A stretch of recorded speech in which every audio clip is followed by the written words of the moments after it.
The founders believed that in order to keep a constitutional republic, to maintain the republic, you had to have an informed and engaged electorate, the people, a government of, by, and for the people ourselves.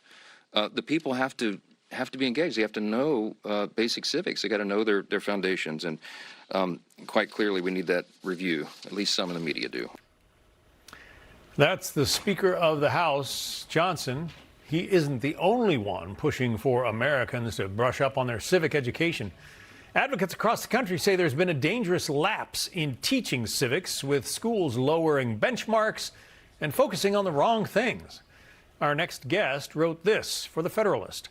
My students protesting ICE cannot answer one question on the U.S. citizenship exam. Professor Nicholas Giordano teaches political science at Suffolk Community College in New York. He joins us now. Sounds, Professor, like you would agree with what the Speaker of the House has to say about the decline in civics education here. Absolutely. We have a big problem in the United States and America. Our future is at stake. We're here to celebrate the 250th anniversary, but a lot of Americans don't stop to ask themselves, what do they really know about America? And I just put up another op-ed on the Leadership Institute's Campus Reform. Everyone should check it out, where I look at this exact issue because it's fascinating. You have all these World Cup visitors coming into the United States. They're in awe of the freedom, the abundance, the opportunity. And then Americans were never taught American principles, why they should value the United States, why they should defend the United States, and the results are showing in the polls. Just 53% of Americans are proud, extremely proud, or very proud to be American. You have 10% of Democrats, 20% of independents, and 62% of Republicans that believe the United States is the greatest country in the world. And it's because they've been pushed this idea that America should be judged based on only its sins rather than its achievements. Now, it wasn't always this way. If we go back to the 80s and 90s when I grew up, we got our education in school about civics. We understood how government worked, why we should appreciate and value the United States. We also got it in our popular culture. The reality was that it was immersed in our everyday life. It wasn't just one holiday. You watch G.I. Joe, it was about duty and sacrifice. Little House on the Prairie was about self-reliance, faith, family, and community. Schoolhouse Rocks was about government and our role within the system, civics. Movies like Top Gun and Rocky, Apollo 13, they showed us the enduring spirit of America, that there's endless possibilities. And now people, a segment of the country looks at America through the prism of oppression and injustice.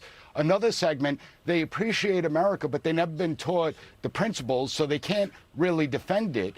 And this has led to a big problem in the United States where if we can't get back on track, how do we preserve the country for another 250 years? Yeah, the American Enterprise Institute took a survey of Americans and asked, there appears to be an age gap here is the point of it, asked how important are the following for students' education: basic academic skills, social skills, and understanding the ideas in history that tie all Americans together.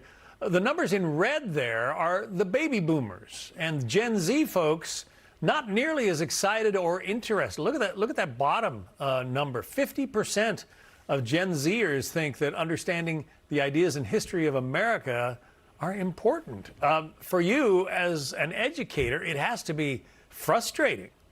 I see it every semester. I've been in the classroom for 20 years. It doesn't matter if they're Republicans or Democrats. Most students don't know America, and so they can't defend it. We don't know how good we have it, how we inherited so much, and we need to pass it on to the next generation. What's happened is these schools have stopped teaching American history, the founding principles of this country. And when you look at things like slavery, you look at segregation, people view this as this is part of America's sins. But it's American principles that led us to fight a war against ourselves, America's bloodiest war, to right that sin wrong, to change it, to end slavery, to push the civil rights movement, to end segregation. We should be proud of our culture. We should be celebrating it, and we should be teaching it. Because if we do not teach it to the next generation, it's going to change. And we're seeing the results of people that are now being elected calling for the eradication of Western civilization. Washington is not fixing this problem. This problem lies with us. We're the ones that fix it. We fix it through the education system. We fix it in our households, that we teach our children why America is important. We fix it through the community centers, bringing back the idea of community, looking at organizations within the community that promote American values, and we get engaged again. The 250th anniversary should be a recommitment to the American principles that made this country strong in the first place, and that's why I talk about it all the time in the classroom and on my podcast, the PAS Report. Well, good for you. We wish you well. Seems like you're swimming upstream here, but I have faith in the American people. Good for you. I do too. Thank you. Be sure to like and subscribe for all the Fox News latest on YouTube and catch full shows streaming now on Fox One.